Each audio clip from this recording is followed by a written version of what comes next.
দশমীর রাতে হ্যাজাক বাতি জ্বালিয়ে গঙ্গায় ভাসান হতো প্রতিমার। আশেপাশের গ্রামের মানুষেরা ভিড় করতেন, কিন্তু একবার এক গ্রামবাসীকে বাঘে টেনে নিয়ে যাওয়ার পর থেকে দিনের বেলাতেই প্রতিমা বিসর্জনের রীতি।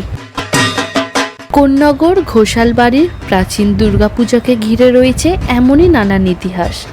পরিবার সূত্রের খবর, 1454 খ্রিস্টাব্দে দিল্লির সুলতান বহলুল লোদির জামানায় এই ঘোষালবাড়ির দুর্গাপূজার সূচনা হয়।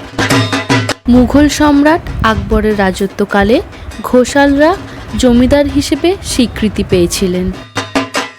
এরপরই কোন্নগর এবং তার আশেপাশের এলাকায় পুজোর খ্যাতি ছড়িয়ে পড়ে। 550 বছরেরও বেশি সময় পেরিয়ে যাওয়া এই পুজোর জাঁকজমক কিছুটা টান পড়লেও আঁচ পড়েনি ঐতিহ্যে। শিক্ষা, রুচিবোধ এবং আভিজাত্যর কারণে ব্রিটিশ আমলেও এই ঘোষাল পরিবারের বিশেষ মর্যাদা ছিল। বিখ্যাত চিকিৎসক নলিন বিহারী ঘোষাল ছিলেন এই পরিবারের সন্তান।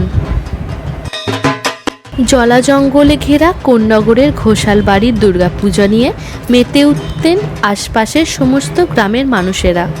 পুজোর 4 দিন ধরে ঘোষাল বাড়িতেই খাওয়া দাওয়ার আয়োজন হতো। পুজোকে ঘিরে এই উৎসাহ ও উদ্দীপনা দেখে ব্রিটিশ সরকার ঘোষাল বাড়ির দুর্গা উৎসবে বার্ষিক 750 টাকা করে অনুদান দিতেন।